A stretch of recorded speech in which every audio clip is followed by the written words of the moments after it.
بسم الله الرحمن الرحيم. طاسين.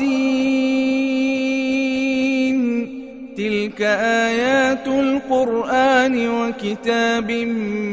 مبين، هدى وبشرى للمؤمنين الذين يقيمون الصلاة ويؤتون الزكاة وهم بالآخرة هم يوقنون. إن الذين لا يؤمنون بالآخرة زينا لهم أعمالهم فهم يعمهون. أولئك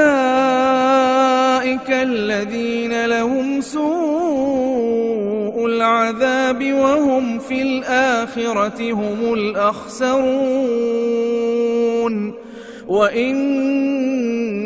لتلقى القرآن من لدن حكيم عليم. إذ قال موسى لأهله إني آنست نارا سآتيكم منها بخبر أو آتيكم بشهاب قبس لعلكم تصطلون. فلما جاءها نودي أن بورك من في النار ومن حولها وسبحان الله رب العالمين. يا موسى إنه أنا الله العزيز الحكيم. وألق عصاك. فلما رآها تهتز كأنها جان ولا مدبرا ولم يعقب. يا موسى لا تخف إني لا يخاف لدي المرسلون. إلا من ظلم ثم بدل حسنا بعد سوء فإني غفور رحيم. وأدخل يدك في جيبك تخرج بيضاء من غير سوء في 9 آيات إلى فرعون وقومه إنهم كانوا قوما فاسقين. فلما جاءتهم آياتنا مبصرة قالوا هذا سحر مبين. وجحدوا بها واستيقنتها أنفسهم ظلما وعلوا فانظر كيف كان عاقبة المفسدين. ولقد آتينا داود وسليمان علما وقال الحمد لله الذي فضلنا على كثير من عباده المؤمنين. وورث سليمان داود وقال يا أيها الناس علمنا منطق الطير وأوتينا من كل شيء إن هذا لهو الفضل المبين. وحشر لسليمان جنوده من الجن والإنس والطير فهم يوزعون. حتى إذا أتوا على واد النمل قالت نملة يا أيها النمل ادخلوا مساكنكم قالت نملة يا أيها النمل ادخلوا مساكنكم لا يحطمنكم سليمان وجنوده وهم لا يشعرون فتبسم ضاحكا من قولها وقال رب أوزعني أن أشكر نعمتك التي أنعمت علي وعلى والدي وأن أعمل صالحا ترضاه وأدخلني برحمتك في عبادك الصالحين وتفقد الطير فقال ما لي لا أرى الهدهد أم كان من الغائبين لأعذبنه عذابا شديدا أو لأذبحنه أو ليأتيني بسلطان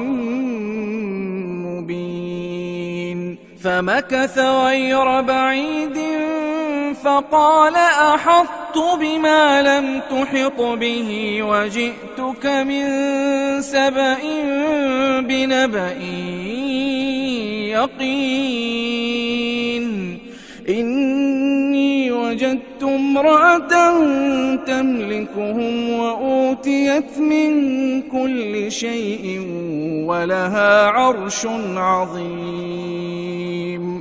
وجدتها وقومها يسجدون للشمس من دون الله وزين لهم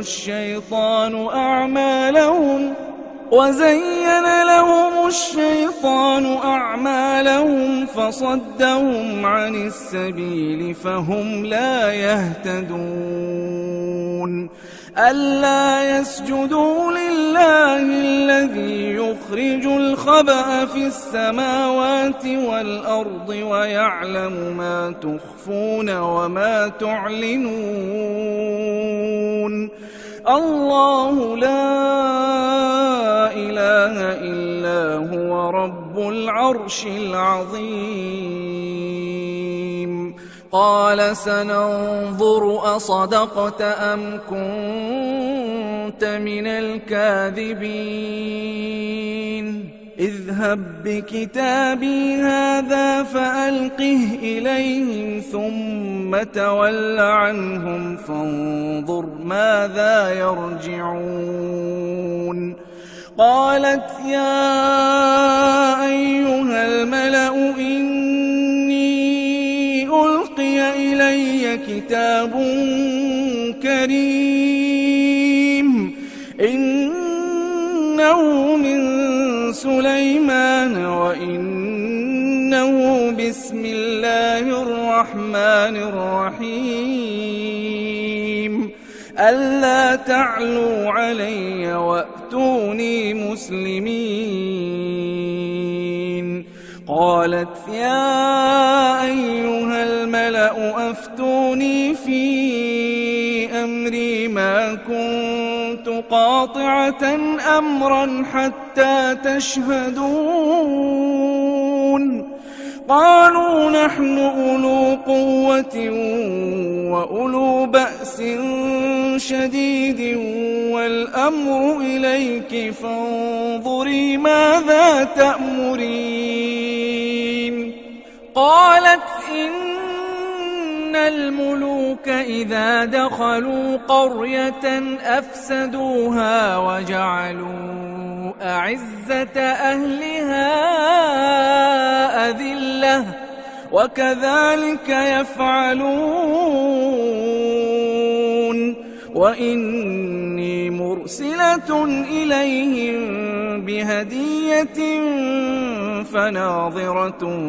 بما يرجع المرسلون فلما جاء سليمان قال أتمدونني بمال فما آتاني الله خير مما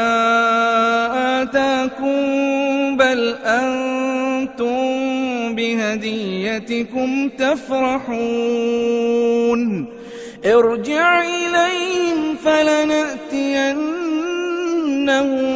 بجنود لا قبل لهم بها ولنخرجنهم منها أذلة وهم صاغرون قال يا أيها الملأ أيكم يأتيني بعرشها قبل أن يأتوني مسلمين قال عفريت من الجن أنا آتيك به قبل أن تقوم من مقامك وإني عليه لقوي أمين قال الذي عنده علم من الكتاب أنا آتيك به قبل أن يرتد إليك طرفك فلما رآه مستقرا عنده قال هذا من فضل ربي ليبلوني أأشكر أم أكفر ومن شكر فإنما يشكر لنفسه ومن كفر فإن ربي غني كريم قال نكروا لها عرشها ننظر أتهتدي أم تكون من الذين لا يهتدون فلما جاءت قيل أهكذا عرشك قالت كأنه هو وأوتينا العلم من قبلها وكنا مسلمين وصدها ما كانت تعبد من دون الله إنها كانت من قوم كافرين قيل لها ادخل الصرح فلما رأته حسبته لجة وكشفت عن ساقيها قال إنه صرح ممرد من قوارير قالت رب إني ظلمت نفسي وأسلمت مع سليمان لله رب العالمين ولقد أرسلنا إلى ثمود أخاهم صالحا أن اعبدوا الله فإذا هم فريقان يختصمون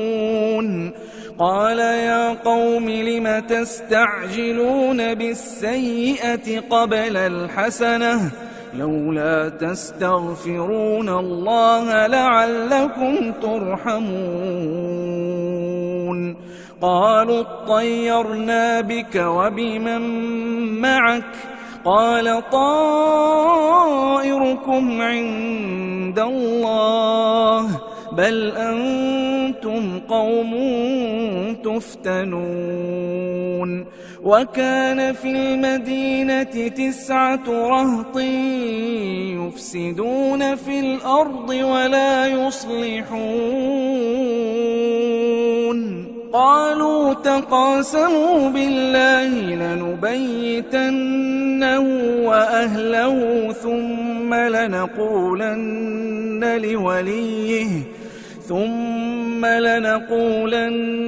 لوليه ما شهدنا مهلك أهله وإنا لصادقون ومكروا مكرا ومكرنا مكرا وهم لا يشعرون فانظر كيف كان عاقبة مكرهم أنا دمرناهم وقومهم أجمعين فتلك بيوتهم خاوية بما ظلموا إن في ذلك لآية لقوم يعلمون وأنجينا الذين آمنوا وكانوا يتقون ولوطا إذ قال لقومه أتأتون الفاحشة وأنتم تبصرون أئنكم لتأتون الرجال شهوة من دون النساء بل أنتم قوم تجهلون فما كان جواب قومه إلا أن قالوا أخرجوا آل لوط من قريتكم إنهم أناس يتطهرون فأنجيناه وأهله إلا امرأته قدرناها من الغابرين وأمطرنا عليهم مطرا فساء مطر المنذرين قل الحمد لله وسلام على عباده الذين اصطفى الله خير أما يشركون أمن خلق السماوات والأرض وأنزل لكم من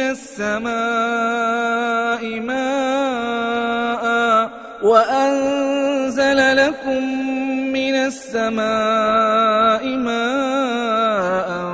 فأنبتنا به حدائق ذات بهجة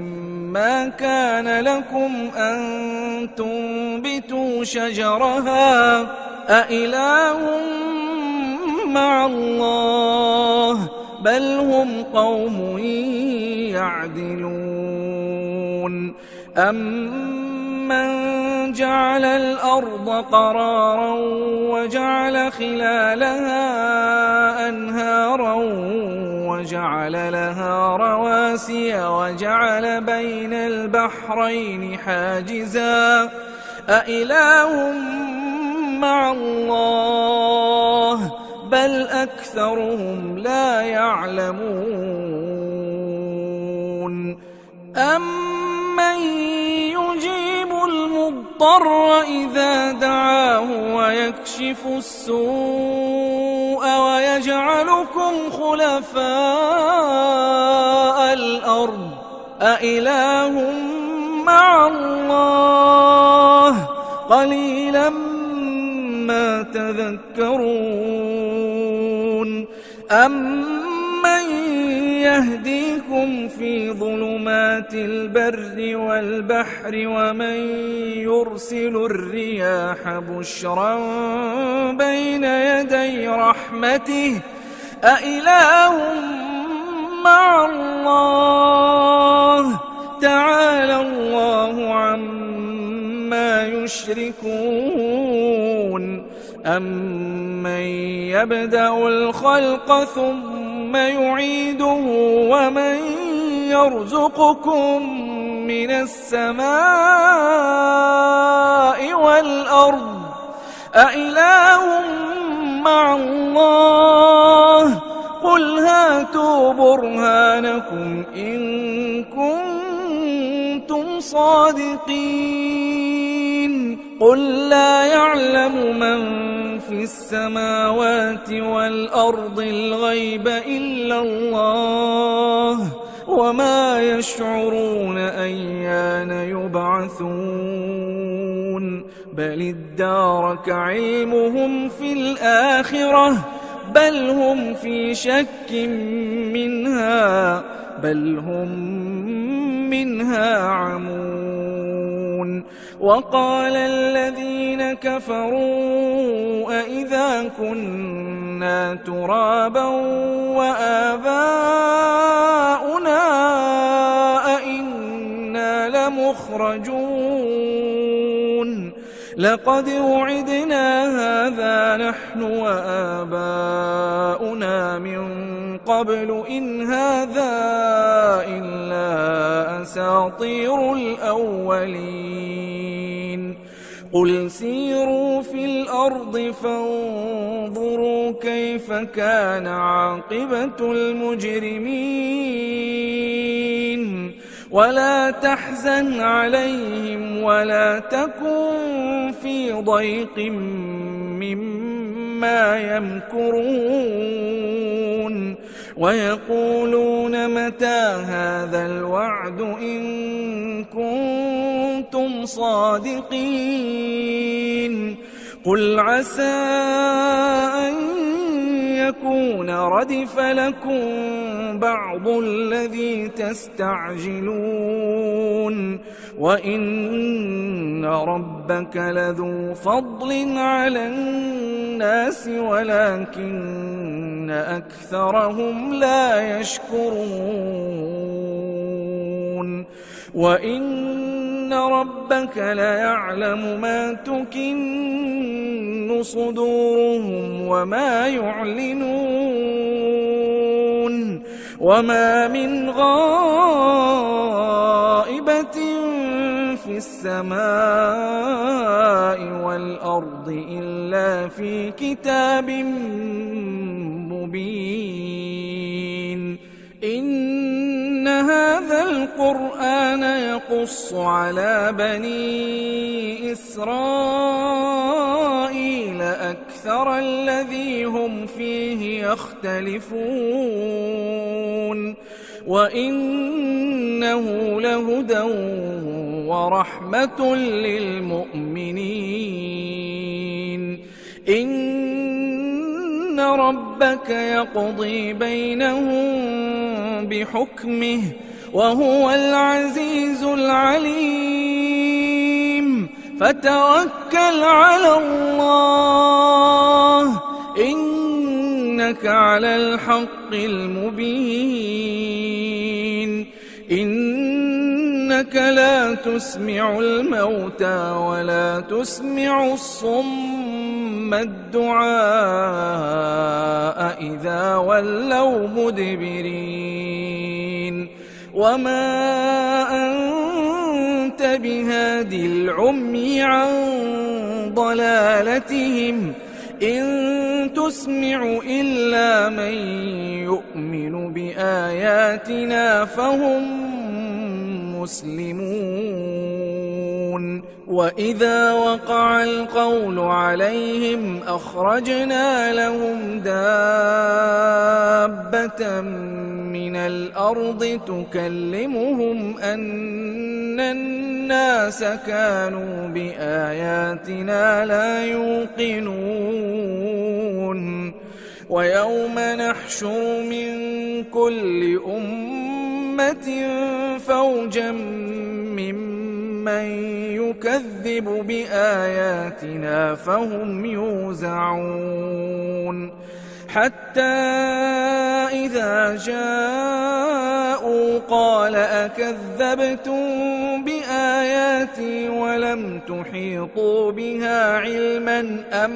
ماذا كنتم تعملون ووقع القول عليهم بما ظلموا فهم لا ينطقون ألم يروا أنا جعلنا الليل ليسكنوا فيه والنهار مبصرا إن في ذلك لآيات لقوم يؤمنون ويوم ينفخ في الصور ففزع من في السماوات ومن في الأرض إلا من شاء الله وكل أتوه داخرين وترى الجبال تحسبها جامدة وهي تمر مر السحاب صنع الله الذي أتقن كل شيء إنه خبير بما تفعلون من جاء بالحسنة فله خير منها وهم من فزع يومئذ آمنون ومن جاء بالسيئة فكبت وجوههم في النار هل تجزون إلا ما كنتم تعملون إنما أمرت أن أعبد رب هذه البلدة الذي حرمها وله كل شيء وأمرت أن أكون من المسلمين وأن أتلو القرآن فمن اهتدى فإنما يهتدي لنفسه ومن ضل فقل إنما أنا من المنذرين وقل الحمد لله سيريكم آياته فتعرفونها وما ربك بغافل عما تعملون